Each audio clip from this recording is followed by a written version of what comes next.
Hey there, elves and video gamers and centaurs and dragons. I hope you are doing well tonight. My name is Anna the Hobbit, and I own the Shire Bookstore here in Eddyville, Kentucky. And I am here with Mr. Dobby, and do not worry, Dobby is a free elf because Dobby does have his sock. And today I find myself not knowing exactly what to say about this book. So I finished this book, I Who Have Never Known Men by Miss Jacqueline Hartman. And I finished it a couple days ago, and I'm still kind of thinking about it. I am not sure what I feel yet. And I wanted to talk a little bit about that. A little bit about sometimes we're not sure if we like the book, if we didn't like the book, if it stirred us in a good way or in a bad way, or you're just not really sure what the feelings are. That happens all the time. And sometimes it's a little too soon to give a review, or it's really too soon to recommend it or not, or you really can't think about someone who might like it. And that's kind of where I'm at right now with this book. So I finished the book. It's a dystopian, and it is about a woman. This is first person. This is their point of view. Their thoughts. They're telling you what's going on in their surroundings. And these women, there's 39 of them plus this woman, and they are in a cage underground.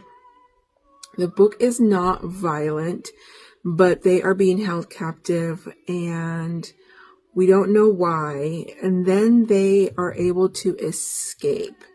And it goes about following this girl around as years and years and years go by. And I don't want to say too much because I don't want to ruin it. But years and years go by. And you get this person's point of view of life, how she thinks, how she analyzes, how she solves problems, how she goes about life and understanding things like love, understanding things like friendships, and what it means to be responsible for somebody, how to die, how to live, how to have joy, and how to I guess appreciate life. From going from a place of not solitude, but a place of imprisonment to freedom. All right. And it's dystopian. And I just don't know what I feel. So I gave it a 3 stars, just because, again, I'm not sure. I'm not sure what to think about it. It's boring, but it wasn't, because I wanted to know what was going on. It was also suspenseful, but then very anticlimactic at the end. And when I finished it, I wanted to know what was going to happen. I wanted to know if they were going to get caught. I wanted to know about where they were at, why they were imprisoned, all of these questions. And it left me with no answers. And I don't know if that's a good thing or a bad thing.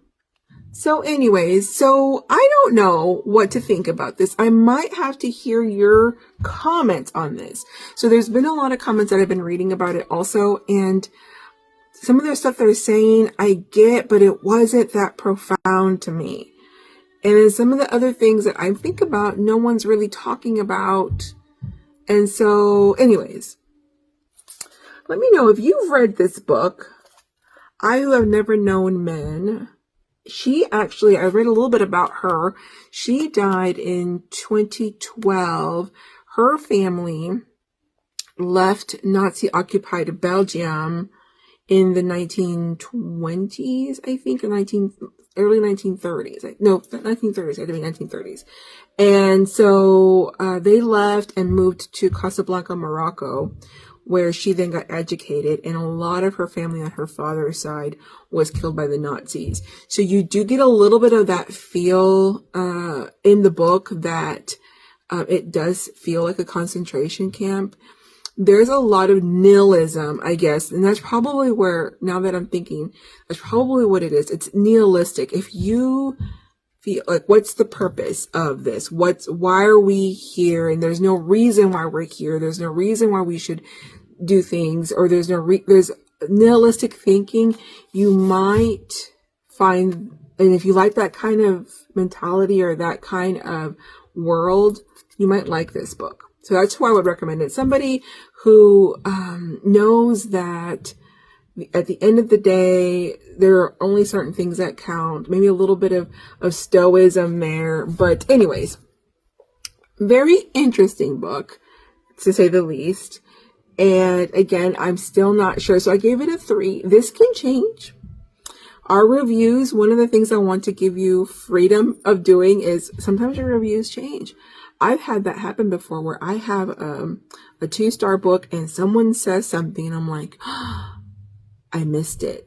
I missed that. Now I see it and it goes up to a 3 or a 4-star. Or it's a 4-star book. It wasn't a 5-star. Someone says something, well, this.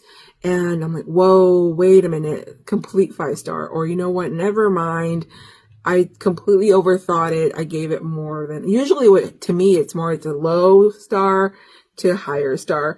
And so that usually is what happens with me. So right now this is at a 3, and it might change, but if you like dystopians, if you don't mind that the book doesn't answer a lot of questions, but makes you kind of come up with your own answers, then you'll like this book. You'll really, really like this book. A lot of people talked about it and said it was an amazing book.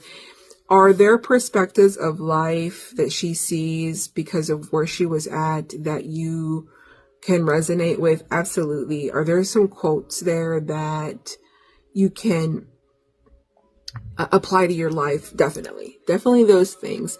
But the end for me just fell super